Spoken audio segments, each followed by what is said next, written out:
Yo, what's going on everybody? It's your boy Naruto Explain here, bringing you guys another Boruto 2 Blue Vortex discussion. Today, I want to talk to you guys about the recent development that we had in the manga with the official spoiler released yesterday on the official Naruto website, giving us the reveal that Konohamaru is now in the Land of Wind and he is on his way to the Hidden Sand Village, which, for clarification, because I had people ask yesterday, the Hidden Sand Village is a part of the Land of Wind, just as Konoha is a part of the Land of Fire. I also want to say that the digital cover for V-Jump magazine, it is leaked out, so we will have full spoilers soon. And also, commenting on YouTube appears to be changing for some viewers. Myself and others have noticed that some users are having to go into full screen and then tap the comment button on the left side of the video down towards the bottom in order to comment instead of just scrolling down and hit the comment section. So if that applies to you, this is how you comment. I'm having that problem on my personal account, but I'm not having that problem on my Naruto Explain account. Now, getting back into today's topic though, after fans saw Yodo's design and they learned the difference between a vintage rework waist strap and a thong, which if you don't know, now you know there is a difference between the two. That's what Yodo's wearing. It's not a thong.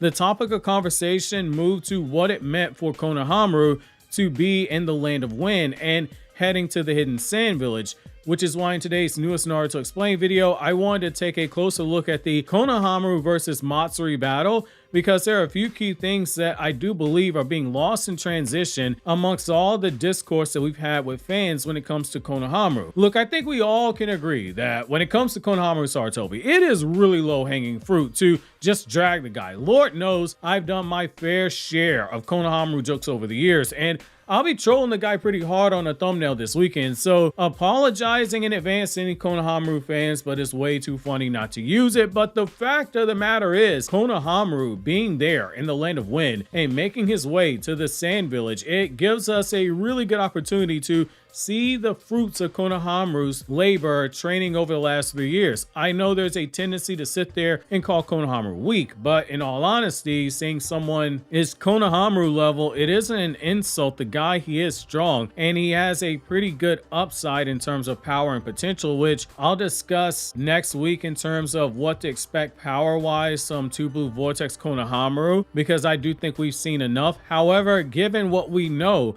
about the awakened Shinju, with Ada saying that they were stronger than Code, I think most of us rightfully expect Konohamaru to get done dirty in the battle up ahead. But there are a few flaws in why people come to the conclusion, in my opinion, that he's going to get bodied. Which, let me be clear, I do think that Konohamaru, he's going to get packed up. He's not going to win. If this is a one-on-one setting, he's going to Ninja Heaven. He's looking for his parents. He's looking for Asuma. He's looking for Hiruzen. So let me be very clear about that. Don't let me mislead you in that regard. Yet this notion that he has to be packed up because Gar got packed up, it isn't something that I am on board with for a few different reasons. Gar, in that fight, he did have a disadvantage in that he wasn't just fighting on his own, but he was also looking out for 3 young shinobi, his adopted children, which, let me state again, Boruto's manga refers to them as his adopted children. But I know based on conversations I had a lot with a lot of you guys that a lot of you, I would say about 70% of you, started Boruto's manga around the time that Kara and Jigen popped up, so that is understandable. Go reread the first arc of the manga. They're called his adopted children. Gar having to look out for them, it limits what they can do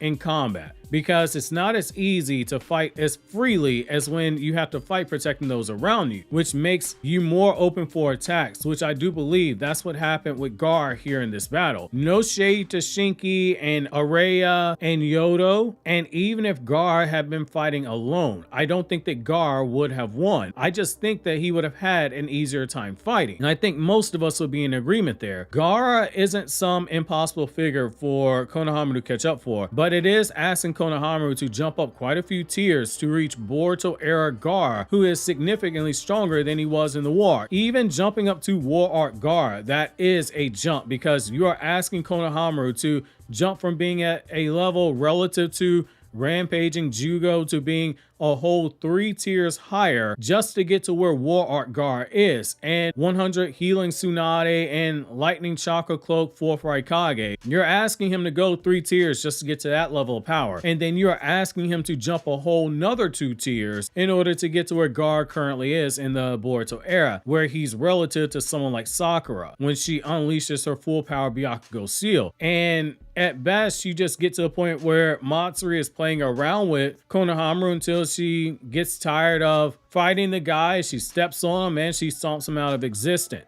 There's another hidden gem here to Matsuri as a Shinju that I do believe it bears to be mentioned, and that it leads to making this a very interesting fight. The awakened Shinju, they aren't just their own individual personalities, which they are their own personalities. They're different from their original, but they also have the benefit of inheriting the powers and the fighting styles and the abilities of the person that they are made from. Like how we see when Hidari adopted some of Sasuke's tactics, where he's attacking from blind spots in order to use his Chidori, or he's using his hack and slash in a very similar manner. Matsuri being patterned after Moegi, it makes for a very interesting matchup. Konohamaru was her teammate for years, which means he has prior knowledge in regards to her fighting style, from jutsu that's being used to the manner in which she prefers to fight. The small details like that, it's going to go a long way towards being able to deliver a respectable fight from Konohamaru, because having prior intel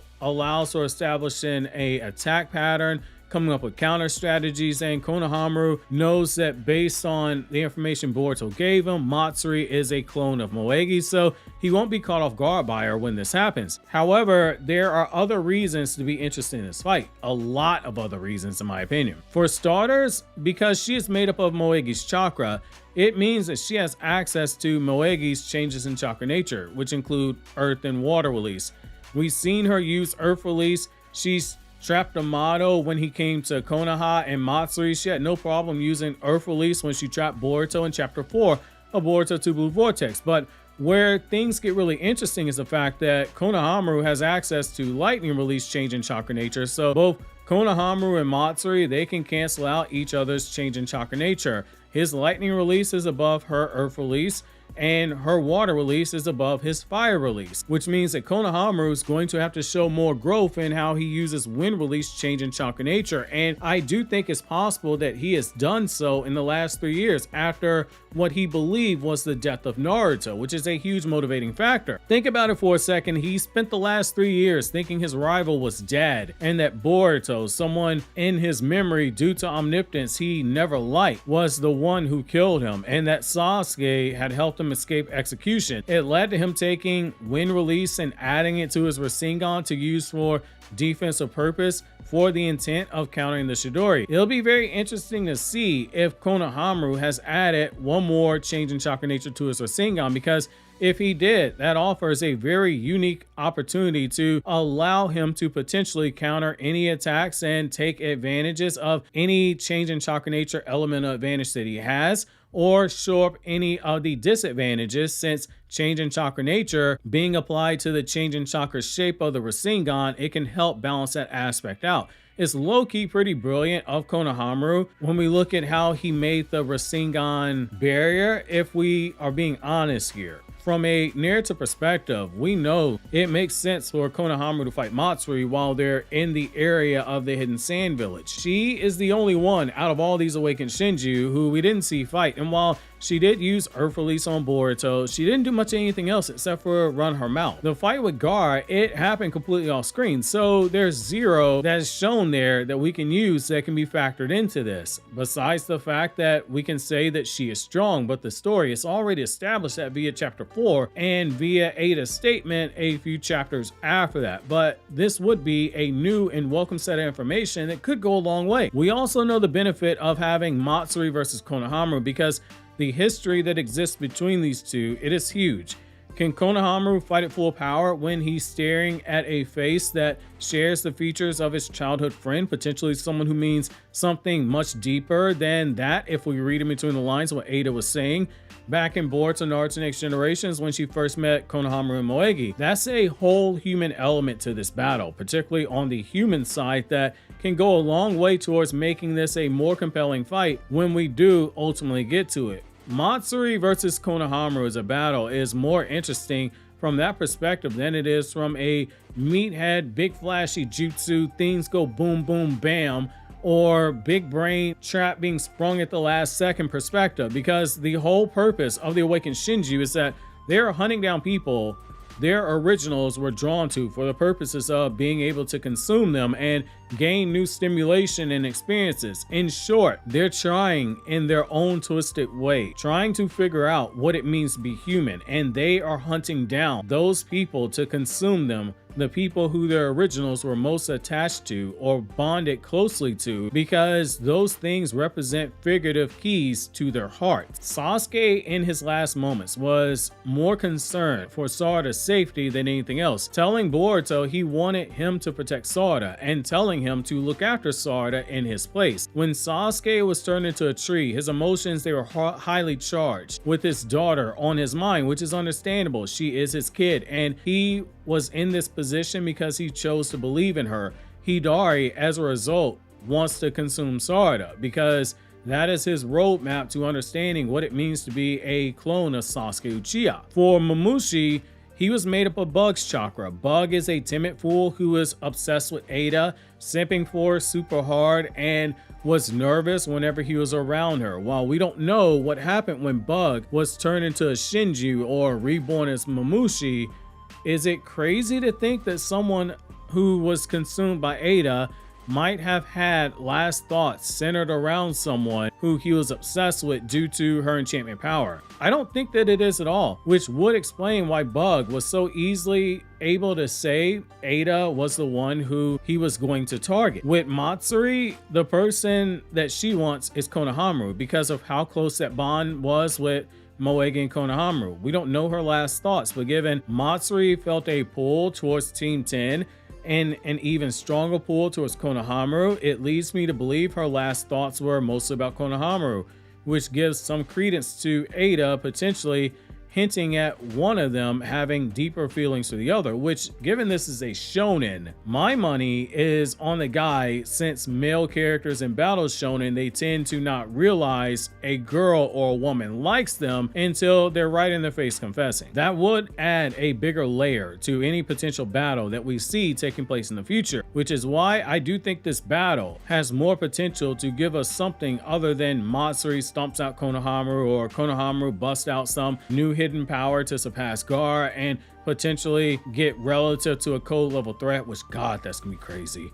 The writing, it has a potential to do something better here in my opinion. Now, quick update, again, the Boruto chapter leak should be out in a few days because the digital cover for V-Jump magazine did leak out today, but with this being the weekend, it makes things a little tricky in terms of leaks. It could be Sunday night, it could be Monday morning, it might be sooner. Things get funny on the weekend, especially when you factor in Japan. When we do have leaks, I'll make sure to cover them depending on when we get them. My chapter review will either be out the day of the release, so on the 20th, or it'll be in the day afterwards. It really comes down to how much time my chapter review editor has to work on the review. It usually takes about 2 days for them to edit to maintain the quality you guys have seen for the chapter reviews. So I thank you in advance for your patience, and I thank you guys for the enormous support you guys have shown on the reviews. If you haven't seen the official leak for the chapter, you want to click here on the left for that video, or you want to click here on the right for my Chainsaw Man chapter review over on Anime Explained, where I talk about non-Naruto content.